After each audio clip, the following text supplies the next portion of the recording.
우리 할렐루야 샬롬 하고 우리 김종국 그 집사님 쪽부터 우리 인사할까요? 할렐루야 샬롬 샬롬 샬롬 샬롬 샬롬 샬롬 샬롬.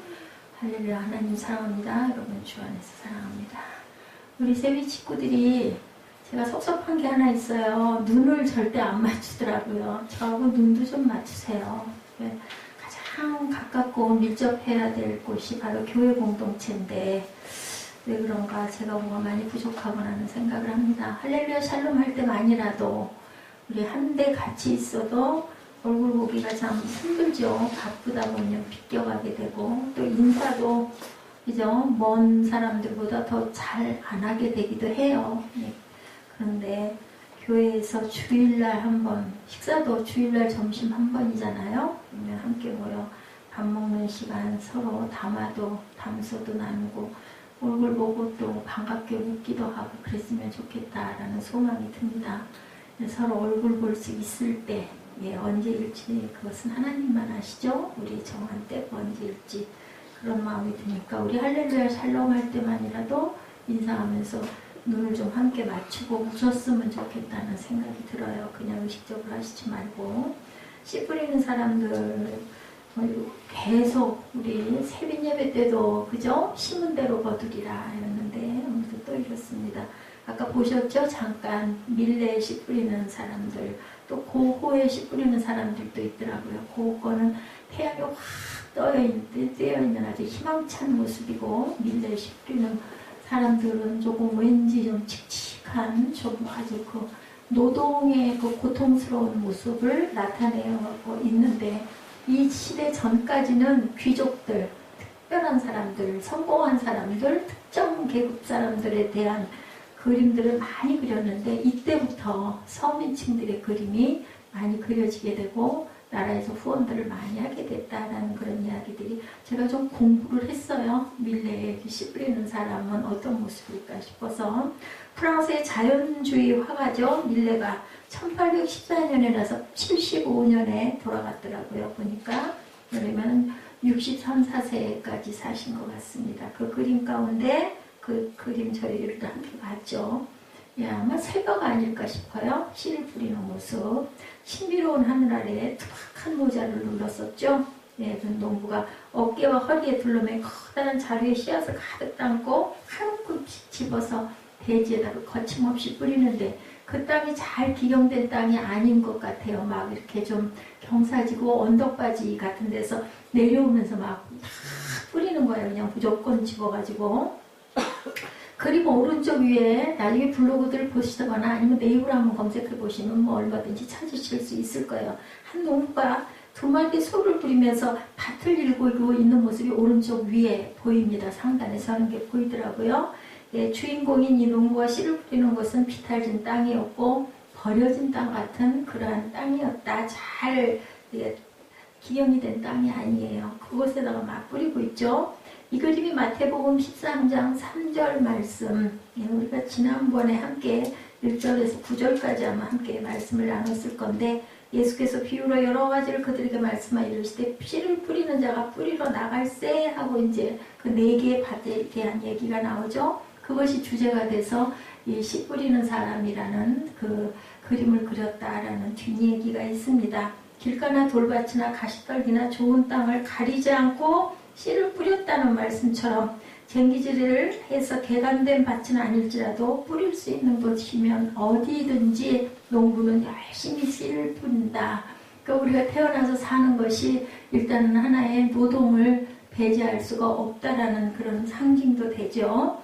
내가 뿌린 이 씨가 싹이 날까?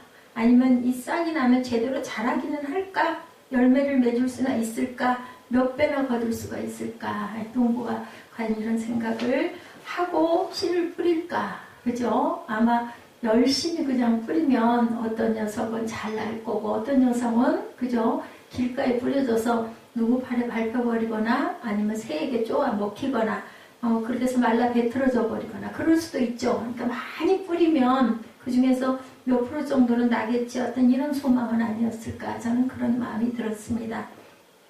밀레는 이 작품을 1850년경에 그렸는데 이 그림을 그리기 전까지는 농촌의 평화로운 모습들을 밀레는 그렸다고 합니다. 그런데 이 그림에서 보듯이 씨를 뿌리는 농부는 결코 평화로운 농촌에서 평화를 누리고 있는 농부의 모습이 아니었어요. 당시에 신이나 영웅을 그릴 때 표현하는 것처럼 웅장하게 투박한 농부만을 특별히 부각시켜서 농부 모습밖에 별로 보이는 게 없죠. 그리고 소와 그 농부 조그마한 농부는 아주 조그맣게 보입니다. 소 2마리의 모습은. 예, 이렇게 당시의 정치적 상황을 반영하는 것이라는 평을 받고 있는 이 그림이 18세기 후반부터 19세기 초까지 유럽에서는 거대한 격변의 시기를 맞게 됩니다. 혁명이 그때 일어났죠. 우리나라에도 5.16 군사혁명, 4.19 학생의거가 일어났죠. 예, 그런 것처럼 이곳에는 19세기 초까지 이런 혁명이 일어났다고 나타나 있습니다. 그때 일어난 혁명의 핵심 쟁점은 절대 왕정의 정치 지배를 타도하고 자유와 평등과 가계를 기초로 한 시민 계급의 정치 권력을 수립하는 것이었다. 이제 시민층들이 잘 살아야 되겠다는 거죠. 우리나라도 일어난 일이 뭐예요? 잘 살아보세요죠. 새마을운동. 박정희 대통령이 시작을 해서 제일 먼저 뭐 했어요?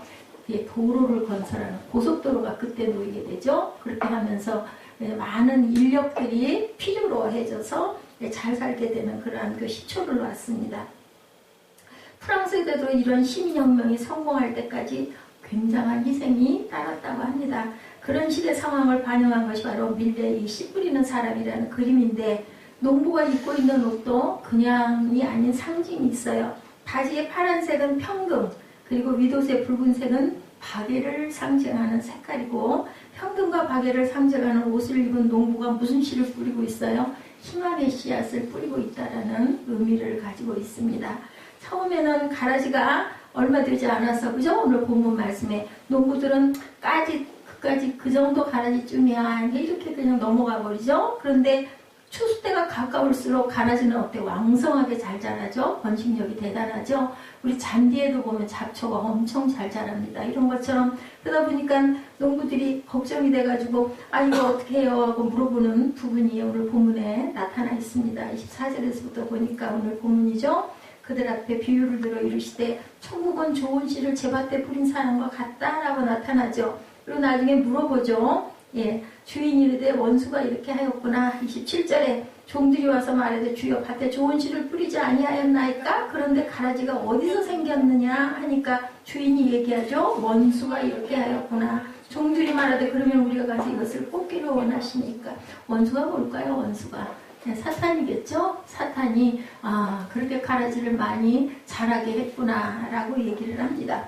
그러니까 주인이 뽑지 말라 그러죠. 나중에 가라지는 다 갖다가 뽑아가지고 불태우고 나머지 알곡들은 내가 창고에 갖다가 넣으면 된다 이렇게 말씀합니다. 쉬운 얘기예요. 너무 잘하는 얘기입니다. 예, 직접 농사를 지어보지 않았다 하더라도 조금만 알고 있으면 씨를 뿌리면 그만큼 곡식이 자란다는 것은 누구나 알죠. 심지어 운동장이나 들판에 잔디를 심어 놓아도 잔디 사이로 잡초들이 더 많이 보입니다. 농부들이나 일꾼들은 잡초를 제거하는데 노력을 굉장히 기울이죠. 자, 그래야 좋은 결실, 좋은 잔디가 잘 심겨지고 좋은 곡식의 씨를 잘 맺죠. 열매를 맺죠. 왜냐하면 잡초나 그런 피라고 그러죠. 벼에는 피라고 얘기해요. 그런 것들이 너무 왕성하게 자라면 알이 잘 입지를 좋은 탱탱하게 열매를 맺지가 않으니까 그 피들을 많이 뽑아냅니다. 농부들은. 가라지가 있을 것이라는 걸 예상을 했지만 너무너무 많이 번식해 가면 피를 자꾸 뽑아내죠. 오늘 본문 가운데 중요한 포인트가 있습니다. 그러면 과연 무엇이 천국의 모습인가? 예, 이 부분이 정답이 24절이어서 오늘 본문의 중점이 24절 말씀으로 금주 말씀이 나타나 있죠. 예수께서 그들 앞에 또 비유를 들어 이르시되 24절입니다. 천국은 좋은 씨를 제밭에 뿌린 사람과 같다라고 얘기해요. 천국은 좋은 씨를 제밭에 뿌린 뭐와 같다? 사람과 같다. 그래서 제가 오늘 제목을 씨 뿌리는 사람들이라고 얘기했어요. 천국은 다른 게 아니에요. 밭도 아니고, 그리고 좋은 씨도 아니고, 그리고 곡식도 아니라는 거죠. 24절에 말씀한 것은 뿌린 사람과 같다. 제밭에 어떤 씨를? 좋은 씨를 뿌린 사람. 예, 그러니 27절에서 그를 뭐라고 표현해요? 그 사람이 바로 집주인이다라고 나타나 있습니다. 예, 그에게는 제법 넓은 밭이 있었고 그는 소작이는 아니에요. 그죠? 그러면 지주였겠죠. 땅 주인이었을 거예요. 그죠? 예, 그 주인이 자기 밭에다 씨를 뿌린 거예요. 밑에 있는 농부들이 뿌려줬겠죠. 그랬고 좋은 씨를 뿌린 그 밭에 뭐가 왔어요? 원수들이 와서 가라지가 자라게 했다라는 거죠. 가라지를 뽑으려다가 소중한 곡식을 뽑힐 것 같으니까 그것은 내버려 두라고 얘기를 합니다. 이게 바로 천국에 있는 주인의 모습이다. 누구실까요? 하나님이시죠? 예수님이십니다. 오늘 본문에 강조하는 것은 두 가지. 첫째는 심판의 때가 반드시 있다. 가라지를 뽑아서 갖다 불태워버리고, 그 다음에 곡식은 창고에 거둔다. 곡식이 창고에 들어가기 위해서는 어떻게 해야 할까요? 햇빛도 잘 받고, 아까 우리 그 세빈예배에 얘기한 것처럼 우리가 열심히 갖다 뿌리고 좋은 땅을 골라서 뿌린다 할지라도 나머지 거두게 하시는 분은 누구시라고요? 하나님이시죠? 좋은 공기도 있어야 되고 햇볕도 있어야 되고 비도 와야 되고, 그리고 우리가 열심히 거두고 나중에 또 어떻게 해야 된다고 그랬어요? 그 거둔 것을 잘 나눌 줄 알아야 된다. 그리고 기다릴 줄 알아야 된다. 아까 그 퀴즈 문제가 나왔었습니다. 예지가 아주 잘 맞췄었어요. 이 주인이 바로 천국의 모습이다. 오늘 본문에서 강조하는 두 가지는 곡식과 가라지가 반드시 구분이 된다. 그 부분에 가르침이 있는데요. 오늘 내 밭에 씨를 뿌려야 한다면 그 밭에 가라지가 날지라도 우리는 열심히 좋은 씨를 뿌려야 된다. 가라지 날 거 두려워가지고 좋은 씨를 안 뿌릴 수는 없는 거죠. 자, 그때를 놓쳐버리면 추수를 할 수 없기 때문에 때에 우리는 꼭 좋은 씨를 뿌려야 된다. 언제나 그때를 놓치지 않는 농부가 돼야 된다는 얘기입니다. 오늘 뿌려야 할 씨를 내일로 미루는 농부는 영원히 추수할 기회를 놓쳐버린다. 추수의 기쁨도 또한 누리지 못한다. 아까 그 학생, 고등학생 얘기 의미가 깊습니다. 오늘 말씀하고 다 그 어떤 대비가 돼서 제가 찾은 부분인데요. 그 학생이 열심히 직장생활하다 보니까 까먹었어요. 일 딱 잊어버렸어요. 내가 열심히 이렇게 벌어갖고 돈 모았으니까 막 저축을 열심히 하다가 어느 날 어깨가 축 처지고 고개 숙이고 가는 자기 또래, 옛날에 자기 어려웠을 때 그 또래 학생을 보는 순간 깜짝 놀랐다고 하죠. 예, 이 청년은 그래도 마음 안에 그죠? 하나님이 주신 귀한 양심이 자라고 있었던 것 같아요. 그래서 좀 늦은 감이 있지만 학교로 쫓아가가지고 그 등록금도 못 내고 급식비도 못 낸 그런 아이들의 것들을 다 해주고 자기 저축은 다 없어졌지만 아까 예지가 뭐라 그랬어요? 판다고 그랬나요? 장사한다고 그랬나요?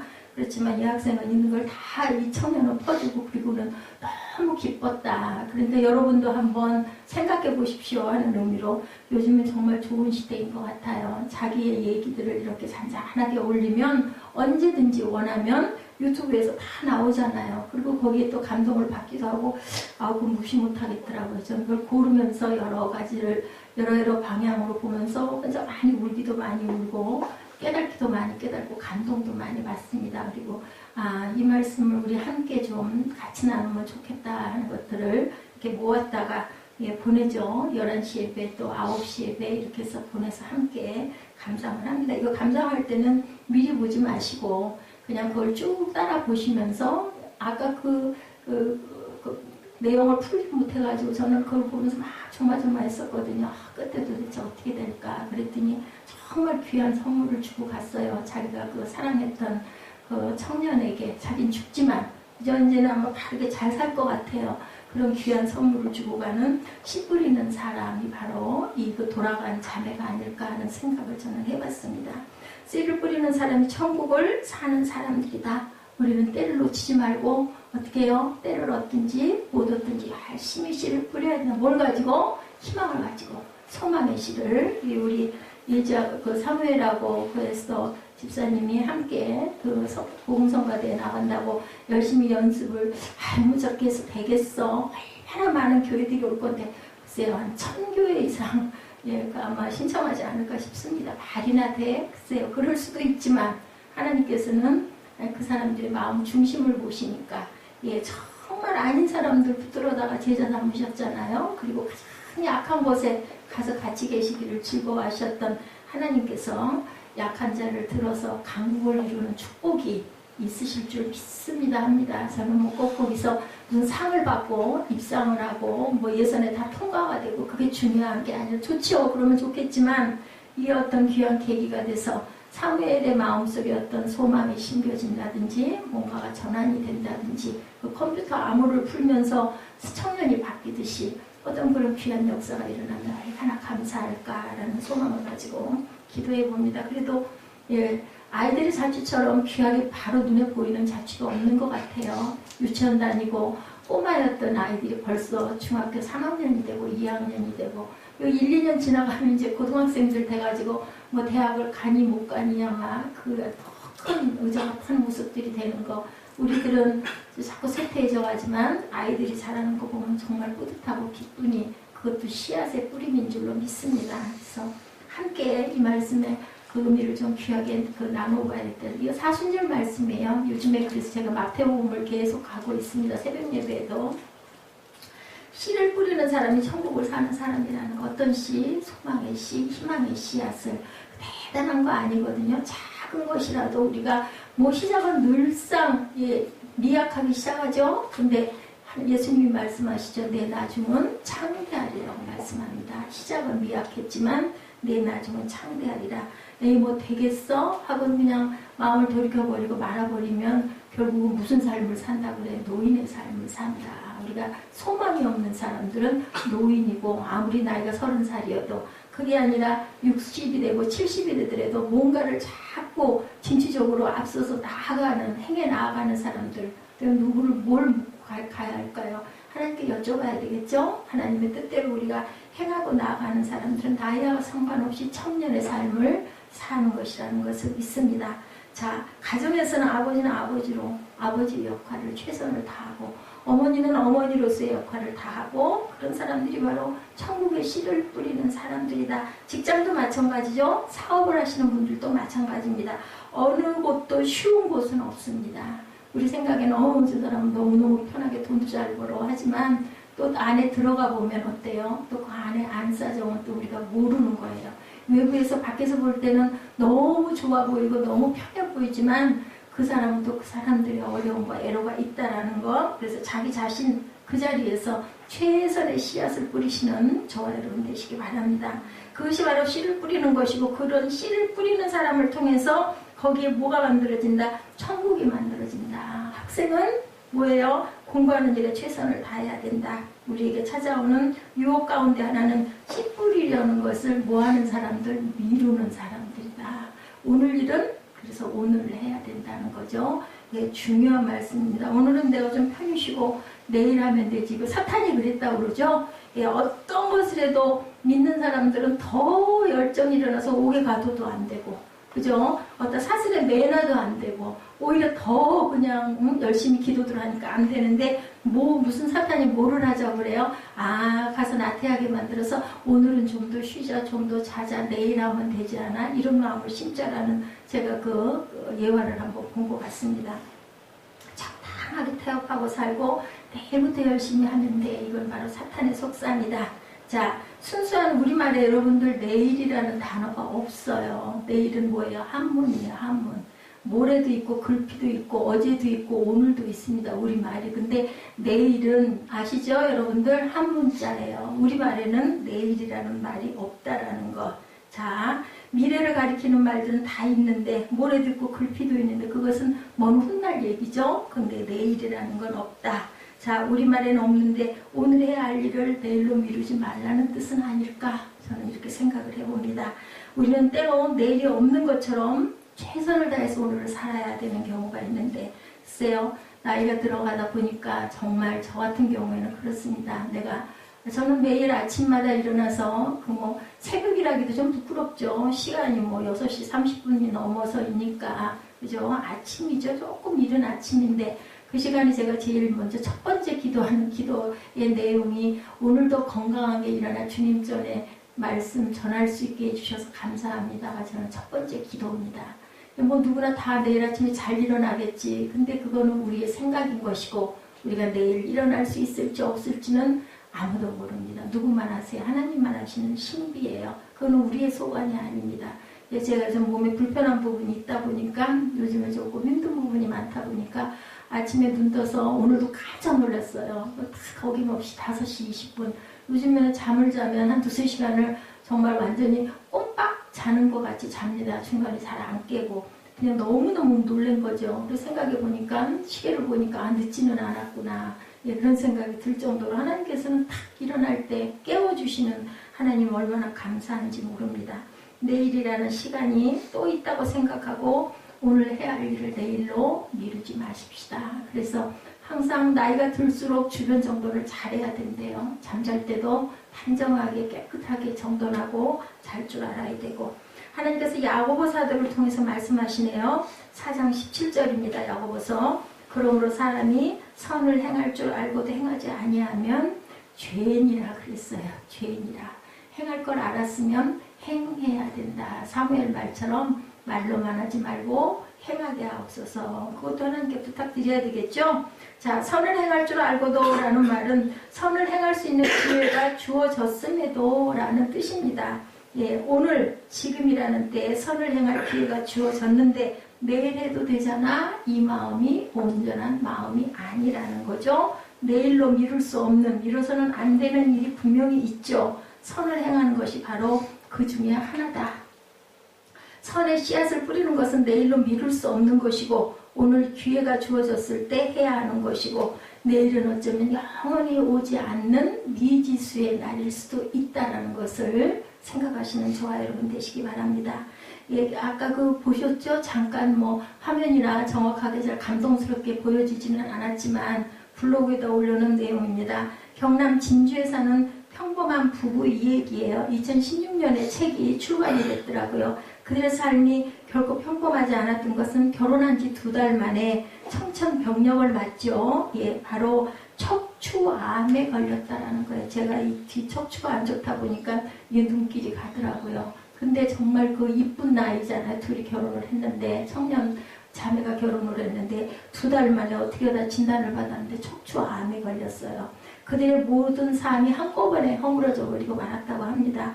병에 갇혀서 하루하루 무기력하게 보내고 희망도 목적도 없이 지나게 됐는데, 그들이 아마 소원이 그거였던가 봐. 이 다음에 돈 많이 벌면 우리 세계 일주하자 아마 그랬던 것 같아요. 그래서 그들이 치료 대신에 세계 여행을 떠나기로 결심을 했다고 해요. 참 대단한 사람들이죠. 어떻게 보면 무모하기도 할 거예요. 근데 그들은 작고 낮은 일상 속에서 숨어있는 행복을 찾아내고, 돈이 많아서 간 게 아니라 가다가 돈이 떨어지면 아르바이트를 했다고 합니다. 그래도 아마 기본이 되는 사람들이니까 어디든 가서 아르바이트를 해도 그래도 언어가 조금 되지 않았겠어요? 그렇게 해서 아르바이트를 하면서 여행을 했는데 7개월 만에 끝이 났다. 왜냐하면 6개월째 부인이 병이 악화되어서 더 이상은 갈 수가 없었고, 중간중간에도 고비가 있었는데 남편이 그만하고 돌아가자 할 때마다 아내가 안 된다고 계속 만류를 해서 블로그에 보면 내용이 좀 나와 있어요. 그래가지고 그 6개월까지도 그렇게 끌고 왔나 봐요. 아플 때 너무 아파하니까 남편은 안타까우니까 돌아가자 그러고, 아내는 항상 얘기가 마지막일지도 모르는데 이렇게 얘기를 해서 견디고 견딘 것이 만 6개월 동안 여행을 하다 7개월째 접었다고 합니다. 그런데 그들이 치료되지도 않았어요. 병도 그대로 있고 그렇게 해서 무슨 기적이 일어났으면 참 좋을 텐데, 내외가 담담한 내용으로 수필을 둘이 쓴 내용이 나타나 있습니다. 그 책이 정도선, 박진희 씨 부부가 쓴 오늘이 마지막은 아닐 거야. 이분들은 얼마나 내일에 대한 두려움이 있었을까. 저 같은 사람도 그 생각을 하는데, 이분들은 더군다나 암이 걸려 있는데 오죽이나 했겠어요? 통증이 자꾸 오고 있는데. 그래서 그 책에 그들은 이렇게 말했어요. 내일 더 사랑할 거야 라는 말은 성립되지 않는다. 늘 찾아오기에 가장 쉽고 만만하게 생각되는 내일, 그러나 모두에게 늘 있는 것은 아니다. 이렇게 설명되어지고 있습니다. 내일이 아닌 오늘을 더 사랑해야 된다. 지금 이 순간 세상을 바라봐야 하고 더 열심히 살아야 된다. 그래서 우리는 여행을 하고 있다. 그러니까 그들의 그 생활상이죠. 잔잔한 생활상들을 아마 어느 지역의 부분도 소개를 했을 것이고, 사진도 조금 실었을 것이고, 이러면서 그 실제 있었던 일들을 수필체로 담담하게 써내려갔다고 합니다. 그렇죠. 우리에게는 내일이 있으라고 늘 당연히 있을 거라고 생각하지만, 그 내일은 우리가 만들어내는 것이 아니라, 오늘은 어찌 보면은 하나님이 우리에게 주신 기회를 잘 사용해서 우리가 만드는 작품일 수도 있지만, 내일은 하나님의 몫입니다. 하나님께서 주시면 우리가 감사하게 선물로 하루를 살 수 있고, 그렇지 않으면 오늘이 마지막일 수도 있지요. 자, 오늘을 열심히 살지 않는 사람에게는 반드시 내일이 오리라는 보장이 없다라는 것. 내일이 온다 하더라도 그 내일이 우리가 기대하는 그런 내일이 아닐 수도 있다는 것. 여러분들 몸이 불편해 보신 적 있으세요? 예, 먹은 거 당연히 잘 내려가서 소화해서 화장실 가는 게 일상 기본이잖아요. 근데 그 음식이 거꾸로 올라온다고 생각을 해보세요. 엄청 고통스럽습니다. 엎드릴 수도 없고 움직일 수도 없고 가만히 누워 있어야 그나마 조금 안정이 돼요. 조금만 일어나서 움직이면 아주 몸 안에 온 식도에서부터 시작해서 장기 속까지 매운물이 막 출렁거리고 돌아다닌다고 생각을 해서 얼마나 고통스러울까. 이게 사실 별로 아무것도 아니에요. 암도 아니고 아무것도 아니에요. 2층에 원장님 말씀이 특별한 암이나 이런 그 병이 아니면은 이런 위장장애나 이런 거는 그렇게 걱정을 안 하셔도 됩니다 하는데, 뭐 옛말에 아픈 사람은 장사가 없다라는 얘기를 제가 요즘에 절감을 합니다. 이 몸이 이중으로 막 눌려대고 아프니까요, 정신을 차릴 수가 없어요. 그래서 그 부분에서 노인받을 때는 그것이 얼마나 감사한지 몰라요. 화장실 편하게 가는 것도 얼마나 감사한지 몰라요. 우리는 그냥, 저도 전에는 아무 문제 없었잖아요. 뭐 귀찮아, 아유 빨랑빨랑 얼른 끝내고 얼른 이거 해야지. 근데 그게 진행이 안 되더라는 거죠. 그 내일이 우리가 기대하는 내일이 아닐 수도 있다라는 것. 우리는 천국 백성이잖아요. 열심히 씨 뿌리는 사람이 천국 백성이다. 오늘 본문 말씀이 이 말씀입니다. 마태복음 13장 24절의 말씀, 열심히 씨 뿌리는 사람이 바로 천국에 있는 백성이라는 것을 잊지 마시고 열심히 씨를 뿌리시는 저와 여러분들 되시기 바랍니다. 씨와 땅은요, 여러분들 거짓말을 하지 않습니다. 씨와 땅은 우리를 절대로 속이지 않습니다. 심겨진 대로, 받은 대로 저희들에게 갚아주시죠. 근데 거기에다 누가 덧붙여져요? 하나님의 은혜가 덧붙여지면 그 씨와 열매들이 30배, 60배, 100배로 여러분들에게 돌려드린다는 것 잊지 마시기 바랍니다. 어떤 씨를 뿌려야 할 것인가를 우리는 항상 고민하고 선택해야 되는 부분을 우리에게는 그 책임이 주어져 있다는 거죠. 그래서 의롭고 정직한 삶의 씨앗을 뿌린다면 우리 삶에 반드시 의와 정직함의 열매가 맺히게 된다는 것. 그 삶의 열매 가운데 때로는 가라지가 함께 자랄 수도 있다는 것. 그렇더라도 그것은 분명히 하나님께서 정리하신다고 그러죠. 갖다가 태워버릴 것이다. 그리고 알곡은 창고에 드리는 것이라고 말씀합니다. 씨앗을 뿌려놓고 곧바로 열매를 얻으려고 하고 낙심하는 일이 없어야 된다. 농부도, 하물며 농부도 뿌려놓고 나면 기다리잖아요. 그죠? 물 주고 때가 돼야, 때가 차야 그 곡식을 거둘 것을 알고 있습니다. 오늘 내가 뿌린 씨앗대로 열매가 맺혀지지 않을 것처럼 보일지라도 우리는 최선을 다해서 씨를 가꿀 줄 알아야 된다. 그리고 인내하고 참고 견디고 오랫동안 우리가 그것을 돌볼 줄 알아야 된다라고 우리가 좁은 문으로 항상 들어가야 된다고 말씀하죠. 신실하신 하나님을 신뢰하심으로 오늘 내가 뿌려야 할 씨, 하나님께서 내 허리춤에 있는 자루에 어떤 씨를 담아주셨든지 그 씨를 뿌리는데 게으름을 떨지 않는 저와 여러분 되시기 바랍니다. 시인 정용철 씨가 쓴 씨 뿌리는 사람들이라는 제목의 시가 있어서 제가 실어봤습니다. 내가 생각하는 순수한 장면 하나가 있습니다. 그것은 농부가 밭에서 씨를 뿌리는 장면입니다. 농부는 일황을 따라 아무 걱정 없이 씨를 뿌립니다. 씨앗이 움틀지, 어떻게 자랄지, 열매가 맺힐지 조금도 개의치 않습니다. 오직 기쁨과 정성으로 씨를 뿌립니다. 그 모습이 숭고하여 나는 잠시 걸음을 멈춥니다. 우리가 미래를 염려하는 것은 욕심이 많거나 의심이 많기 때문일 것입니다. 욕심이 많으면 결과를 두려워하고 의심이 많으면 시작을 두려워하니까요. 우리도 저마다의 자리에서 날마다 씨를 뿌립니다. 욕심과 의심이 없다면 가을은 이미 우리 곁에 와 있습니다.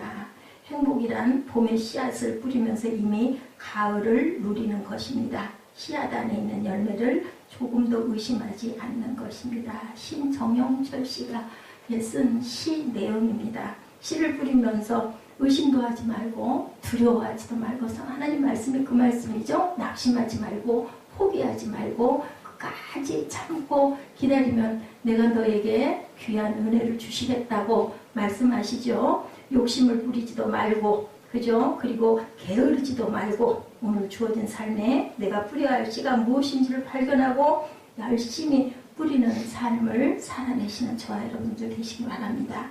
어떤 유혹 앞에서도 흔들리지도 말고 요심하지 마시고 최선을 다하는 오늘 내 삶에 씨를 뿌리면 그렇게 사는 삶이 바로 천국의 삶이라고 주님께서 오늘 저와 여러분에게 사순절 셋째 주일에 말씀하셨습니다. 우리 본문 말씀 한번 읽으시고 결단하는 시간 갖도록 합니다.